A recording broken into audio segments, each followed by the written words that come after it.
Ya, Assalamualaikum warahmatullahi wabarakatuh.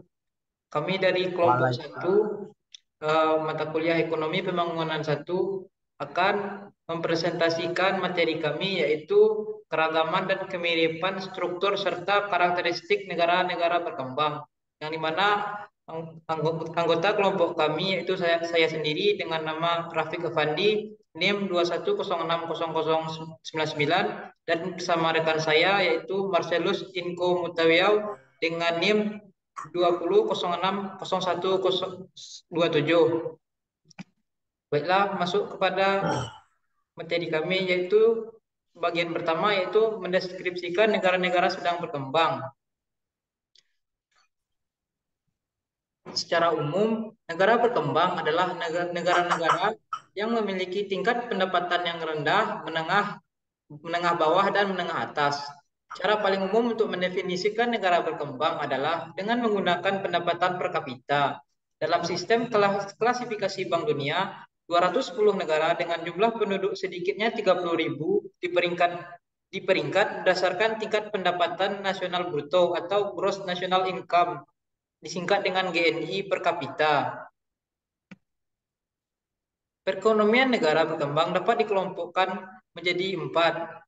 Pertama yaitu negara dengan berpendapatan rendah atau disebut sebagai negara low income country, disingkat dengan LIC. Dalam klasifikasi Bank Dunia, negara dengan tingkat pendapatan bruto per kapita pada tahun 2008 yaitu kecil dari 975 US dollar. Selanjutnya, negara berpendapatan menengah bawah atau lower middle income, disingkat LMC. Dalam klasifikasi Bank Dunia, negara dengan tingkat pendapatan bruto per kapita pada tahun 2008 yaitu antara 976 sampai sampai 3,85 US dollar. Selanjutnya, negara berpendapatan menengah atas atau upper middle income, disingkat UMI.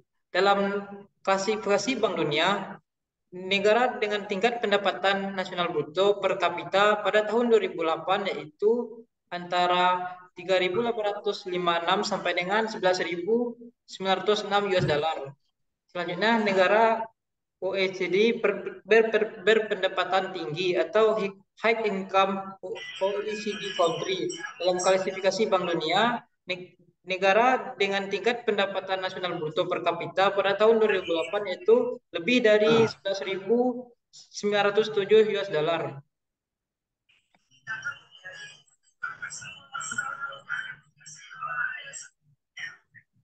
Cara lain untuk mengklasifikasi Cara lain untuk mengklasifikasi negara-negara di dunia berkembang adalah berdasarkan tingkat utang internasional. Bank Dunia telah menggolongkan negara-negara ini sebagai negara berutang sangat banyak, berutang sedang, dan berutang sedikit.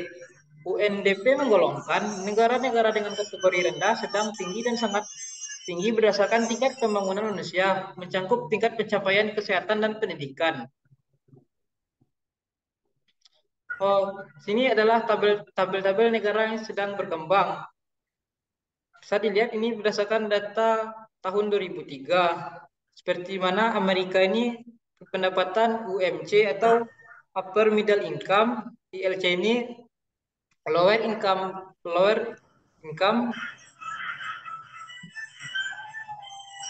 dan seterusnya bisa dilihat pada tabel ini. Kita negara-negaranya dengan pendapatannya. Ini sudah sebaran dari negara berdasarkan pendapatan per kapitanya. Bisa dilihat ini ada low income countries pendapatan 765 atau di bawahnya, ada lower middle income countries berpendapatan 766 sampai 3.035 US dollar, ada upper middle income countries berpendapatan dari 3.036 sampai 9.385 US dollar, dan ada high income countries yang berpendapatan di atas 9.386 US dollar. Ini berdasarkan data dari tahun 2005. Dan ini dilanjutkan dengan tabel data pada tahun 2010. Bisa dilihat di sini negara-negara dengan pendapatannya yang digolongkan tadi, ada UMC atau Upper Middle Income Countries, ada LIC atau Lower Income Countries, dan selanjutnya bisa dilihat ini adalah data-data dari pendapatan per kapita negara. Ini ada datanya. Dan selanjutnya masuk pada poin keragaman struktural negara sedang berkembang. Pertama, dilihat dari ukuran dan tingkat pendapatan. Luas wilayah, luas wilayah, jumlah penduduk dan tingkat pendapatan per kapita nasional merupakan determinan paling atas besar kecilnya potensi ekonomi suatu negara. Dari 160 negara berkembang menjadi anggota penuh PBB pada tahun 2000, sebanyak 87 negara memiliki kurang dari 5 juta penduduk. 58 negara memiliki penduduk kurang dari 2,5 juta. 38 negara memiliki penduduk kurang dari 500 juta. Selanjutnya dilihat dari latar belakang sejarah. Hampir semua negara barat di Asia dan Afrika pernah dijajah oleh kekuatan kolonial Eropa Barat. Negara yang penjajahnya itu seperti Inggris, Prancis, Belgia, Belanda, Jerman, Portugal, dan Spanyol. Struktur perekonomian, pendidikan, dan lembaga-lembaga sosial yang ada di negara jajahan memiliki model atau bentuk yang hampir sama dengan peraturan dari bekas negara penjajah. Selanjutnya dilihat dari sumber daya fisik dan manusia. Besar kecil potensi pertumbuhan ekonomi suatu negara sangat dipengaruhi oleh kuantitas maupun kualitas sumber daya alam dan sumber daya manusia yang dimilikinya. Negara-negara yang kaya SDA seperti negara di kawasan Teluk Persia, negara yang miskin akan SDA seperti negara Haiti, Bangladesh, Chad, dan Yaman. Letak geografi dan iklim memainkan peranan penting dalam keberhasilan dan kegagalan usaha pembangunan. Negara-negara kepulauan seperti Taiwan dan dapat melakukan pembangunan lebih baik daripada negara yang terkurung oleh daratan. Negara yang beriklim sedang dapat melakukan kegiatan pembangunan yang lebih baik daripada negara-negara tropis. Sumber daya manusia tidak hanya jumlah penduduk dan keahliannya, namun juga meliputi pandangan hidup mereka, tingkat kebudayaan, sikap-sikap atau penilaian mereka terhadap pekerjaan, akses mereka untuk mendapatkan informasi, dan besar kecilnya keinginan untuk memperbaiki diri secara kreatif dan otonom. Selanjutnya, komposisi etnik dan agama. Etnik dan agama memainkan peranan penting bagi berhasil atau gagalnya usaha-usaha pembangunan. Semakin besar keberagaman etnik dan agama di suatu negara, akan kian besar kemungkinan gejolak internal dan instabilitas politiknya. Hampir semua negara atau unit politiknya yang begitu cepat meraih keberhasilan dalam usaha-usaha pembangunan adalah negara yang masyarakatnya relatif homogen, seperti Korea Selatan, Taiwan, Singapura, dan Hong Kong. Arti penting relatif sektor pemerintah dan swasta.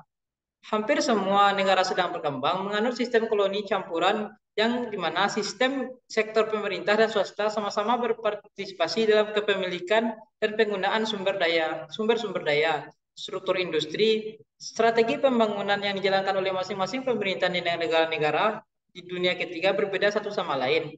Strategi mana yang dipilih tergantung pada kondisi dasar, struktur, dan tingkat interdependensi atau saling ketergantungan antar sektor-sektor primer, sekunder, dan tersier. Ketergantungan eksternal yang meliputi ekonomi, politik, dan kultural. Ketergantungan suatu negara terhadap pihak luar berkaitan erat dengan luas wilayah, karunia sumber daya alam, serta perjalanan sejarah politik dari negara yang bersangkutan. Negara sedang berkembang sangat bergantung pada investasi asing dan hubungan perdagangan luar negeri dan dalam negeri. Ketergantungan negara sedang berkembang terhadap NM terutama di bidang ekonomi, transfer barang dan teknologi. Transfer dari Adanya transmisi kelembagaan atau institusional berkaitan dengan sistem pendidikan dan pemerintahan, nilai-nilai pola konsumsi, sikap terhadap pekerjaan, serta sikap terhadap kehidupan secara keseluruhan. Kemampuan negara menekan tujuan-tujuan ekonomi dan sosialnya dipengaruhi tingkat ketergantungan terhadap kekuatan pihak luar, struktur politik, kekuasaan, dan kelompok kepentingan. Struktur politik, aneka kepentingan yang bersifat sepihak dan tersembunyi, serta persekongkolan di kalangan elemen-elemen kelas elit, turut menentukan strategi apa saja yang bisa dijalankan sekaligus menentukan letak dan intensitas hambatan terhadap proses perubahan-perubahan ekonomi dan sosial yang sedang dan akan dilaksanakan. Setiap perubahan ekonomi dan sosial di negara sedang berkembang perlu dukungan dari kelompok elit, baik melakukan persuasi maupun paksaan. Pembangunan ekonomi dan sosial di negara sedang berkembang tidak mungkin dilakukan tanpa perubahan lembaga-lembaga sosial, politik, dan ekonomi.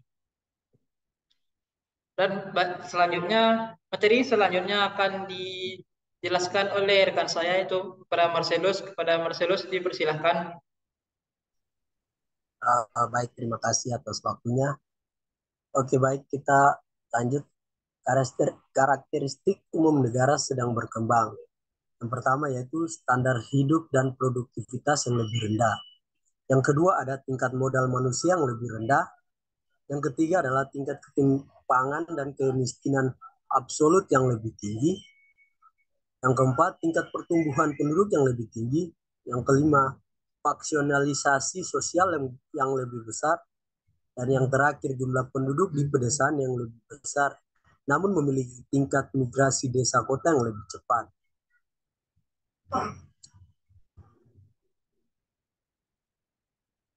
Selanjutnya, dan yang selanjutnya, tingkat industrialisasi dan ekspor barang yang lebih rendah. Dan kondisi geografis yang menghambat dan pasar yang terbelakang, dan yang terakhir dampak kolonial yang tersisa dan hubungan internasional yang tidak setara.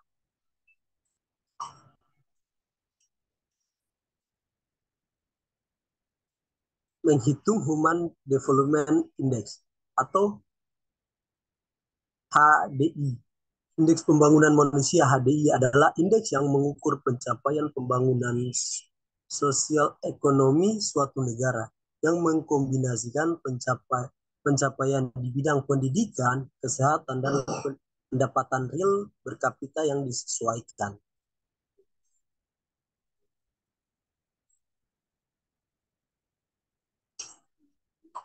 Kita lanjut, Indeks Pembangunan Manusia Tradisional.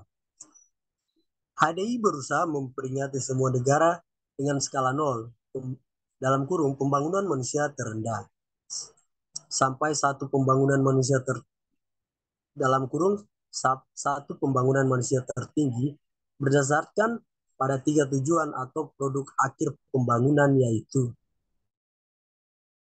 1. Long weight yang diukur melalui harapan hidup setelah lahir. Yang kedua, pengetahuan yang diukur dengan bobot rata-rata tingkat melek aksara orang dewasa. Yang ketiga, standar hidup yang diukur berdasarkan produk domestik bruto per kapita yang disesuaikan dengan paritas daya beli atau uang setiap negara yang nilainya beda-beda, mencerminkan biaya hidup dengan marginal yang semakin menurun. Dimensi marginal elite atau pendapatan.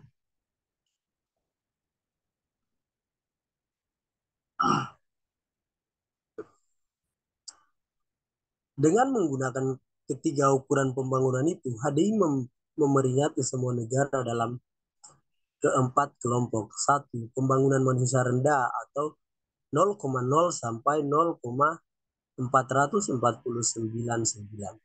Yang kedua, pembangunan manusia sedang, yaitu 0,50 sampai 0,799. Dan yang ketiga, pembangunan manusia tinggi 0,80 sampai 0,90. Dan yang keempat, pembangunan manusia sangat tinggi yaitu 0,90 sampai 1,0.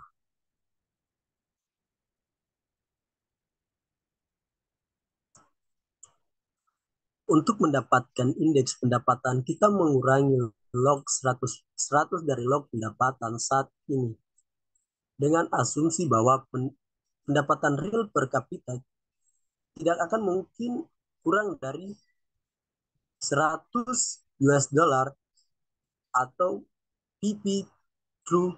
Selisihnya menunjukkan sejauh mana sebuah negara telah melampaui patokan yang terbawa. Lower goalposts. Untuk mendapatkan perspektif atas pencapaian ini, pertimbangan tingkat pencapaian ini dalam kaitan dengan jumlah maksimum pendapatan yang ingin dicapai suatu negara berkembang bagi generasi berikutnya. UNDP mematok angka kisaran 40 US dollar PPT. Selanjutnya kita membagi selisih antara log 40 US dollar dan 100 log 100 US dollar untuk menentukan pencapaian pendapatan relatif negara tersebut. Dengan cara ini dapat ditentukan angka indeks setiap negara yang berkisar antara 0 sampai 1. Sebagai contoh, dalam kasus Bangladesh yang GDP PPP per kapitanya pada tahun 2007 diperkirakan UNDP sebesar 1.241 US dollar. Indeks pendapatannya dapat dihitung sebagai berikut. Indeks pendapatan low 1.241 kurang loop 100 sama dengan 0,420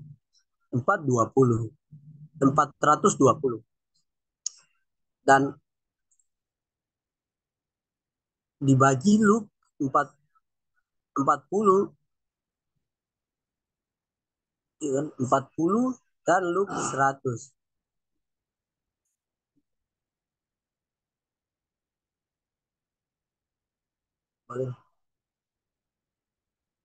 Dari perhitungan itu terlihat jelas dampak utilitas marginal yang semakin menurun. Pendapatan sebesar 1,241 US dollar yang hanya 3% dari patokan tujuan maksimum sebesar 440 US dollar sudah cukup mencapai lebih dari 2/5 nilai maksimum indeks tersebut. Perhatikan bahwa beberapa negara telah melampaui target pendapatan 40 US dollar, sehingga negara bersangkutan berdasarkan nilai maksimum yang diterapkan UNDP mendapatkan indeks pendapatan maksimal 1. Untuk menentukan indeks harapan hidup atau dalam kurung proksi kesehatan, UNDP memulai perhitungan dengan tingkat harapan hidup setelah lahir di negara tersebut dan mengurangi dengan 25 tahun. Angka 25 tahun adalah patokan tujuan terendah, yaitu tingkat harapan hidup paling rendah yang diperkirakan terjadi di semua negara selama generasi sebelumnya. Selanjutnya, UNDP membagi hasilnya dengan 85 tahun minus 25 tahun atau 60 tahun yang menunjukkan kisaran harapan hidup yang diperkirakan dicapai generasi sebelum dan berikutnya. Artinya, usia harapan hidup maksimum yang masuk akal yang diperkirakan dapat dicapai generasi menandatangani di suatu negara adalah 85 tahun.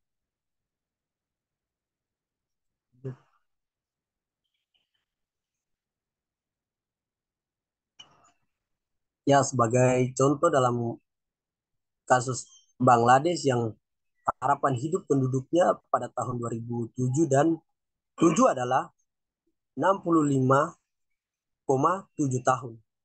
Indeks harapan hidup dihitung sebagai berikut. Indeks harapan hidup. Indeks harapan hidup sama dengan 65,7 sampai 25 sama dengan 0,678 atau kisaran 85 tahun sampai 25 tahun. Perhatikan bahwa dalam perhitungan itu tidak ada asumsi utilitas marginal yang semakin menurun atas masa hidup. Hal yang sama berlaku bagi perhitungan indeks pendidikan. Indeks pendidikan. Indeks pendidikan terdiri atas dua bagian, yaitu angka melek aksara dengan bobot 2/3 dan angka partisipasi sekolah dengan bobot 1/3, sekalipun angka partisipasi sekolah bruto dalam gross school enrollment dapat memilih 100% karena pelajar yang lebih tua kembali bersekolah. Indeks ini ditetapkan tidak melebihi 100%. Dalam kaitannya dengan Bangladesh, jumlah orang dewasa yang melek aksara diperkirakan, sekalipun tidak pasti benar, 53-5%, sehingga indeks melek aksara adalah indeks melek aksara orang dewasa sama dengan 53 sampai 5 sampai 0 sama dengan, yang artinya 0 sampai 535, dan perbandingan yaitu 100 sampai dengan 0.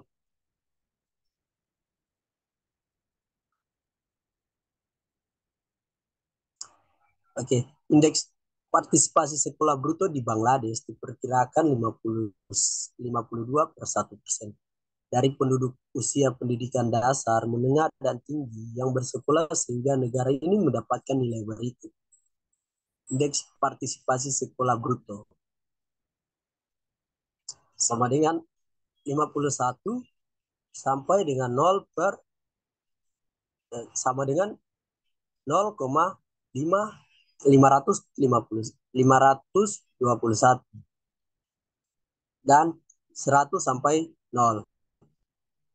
Selanjutnya, untuk mendapatkan indeks pendidikan secara menyeluruh, indeks melek aksara dewasa dikalikan dengan 2/3 dan indeks partisipasi sekolah bruto dikalikan dengan 1/3. Cara menghitung seperti ini mencerminkan pandangan bahwa tingkat melek aksara merupakan karakteristik yang fundamental dari orang terdidik. Dengan demikian, perhitungan indeks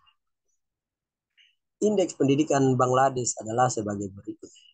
Indeks pendidikan sama dengan 2/3 indeks melek aksara dewasa tambah 1/3 indeks partisipasi sekolah bruto.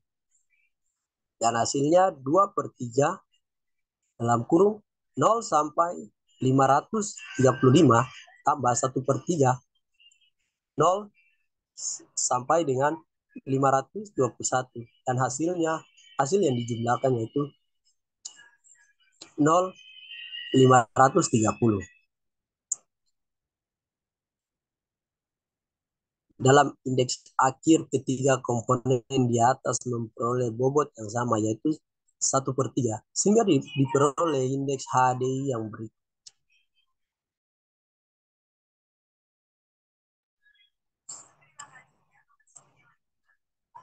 Indeks HDI yang sebagai berikut. HDI sama dengan indeks pendapatan tambah indeks harapan hidup tambah indeks pendidikan. Dalam kasus Bangladesh, indeks pembangunan manusia adalah sebagai berikut. HDI sama dengan 0,420 tambah 0,678 tambah 0,530, dan hasilnya sama dengan 0,543. Salah satu manfaat utama HDI adalah untuk menunjukkan bahwa suatu negara sesungguhnya dapat berkinerja jauh lebih baik sekalipun tingkat pendapatannya rendah. Sebaliknya, tingkat pendapatan yang tinggi tidak selamanya ikut dengan capaian pembangunan manusia yang tinggi pula. HDI memiliki kecenderungan kuat yang meningkat sejalan dengan peningkatan pendapatan per kapita.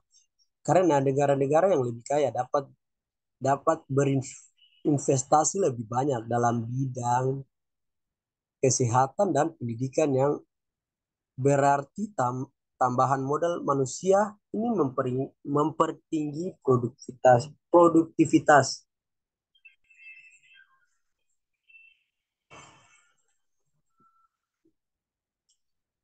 Indeks pembangunan manusia baru. Oke, yang pertama ada pendapatan nasional bruto atau GNI. Per kapita menggantikan produk domestik bruto, GDP per kapita. Perubahan ini sebagaimana merupakan perbaikan yang tidak ambigu.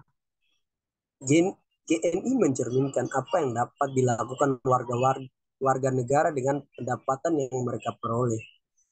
Meski tidak demikian halnya dengan nilai tambah barang dan jasa yang dihasilkan di sebuah negara yang dinikmati seseorang di luar negara itu. Pendapatan yang diperoleh di luar negara juga masih menguntungkan sebagai warga negara.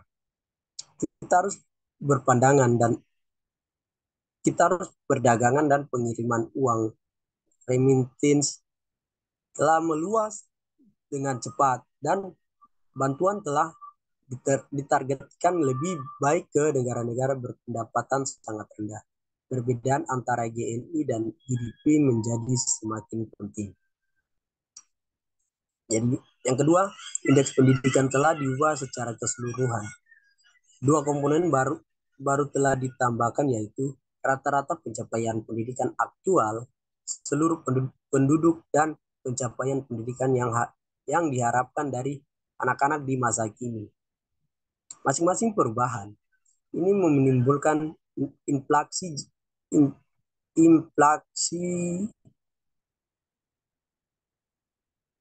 implikasi jelas sekali bahwa penggunaan ukuran pencapaian pendidikan aktual rata-rata bersekolah sebagai indikator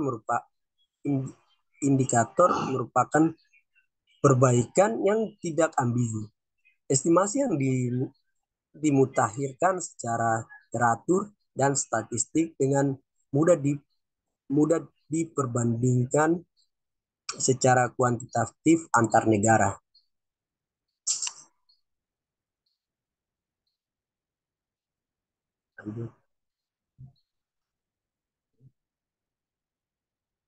Kembali tadi ada slide yang terlewat ya. Ya. Yang ketiga, pencapaian pendidikan diharapkan oleh komponen baru yang agak ambigu. Ukuran ini merupakan peramalan yang dilakukan PBB, bukan pencapaian sejarah, bukan pencapaian. Sejarah menunjukkan bahwa banyak hal yang dapat berlangsung keliru sehingga melenceng pelaksanaan rencana pembangunan. Sekalipun demikian, telah banyak juga pembangunan dengan hasil positif yang mengagumkan seperti peningkatan pencapaian pendidikan yang berlangsung cepat di beberapa negara, sehingga ada risiko bahwa harapan yang rendah juga dapat melemahkan semangat. Perhatikan bahwa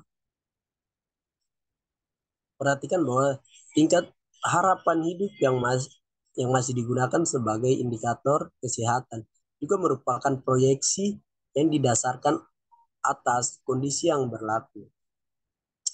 Yang keempat, dua komponen sebelumnya dipakai sebagai indikator dalam indeks pendidikan, yaitu angka MELEK. angka melek aksara dan partisipasi sekolah tidak digunakan lagi dibandingkan dengan indikator pencapaian pendidikan yang diharapkan. Angka melek aksara jelas sekali merupakan prestasi pencapaian dan bahkan angka partisipasi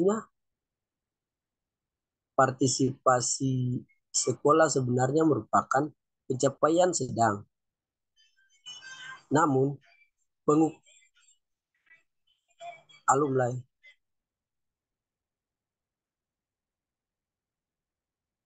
yang kelima, patokan tujuan atas nilai maksimum. Di setiap dimensi dinamika sampai pada nilai maksimum dibanding batas angka tertentu yang ditetapkan sebelumnya.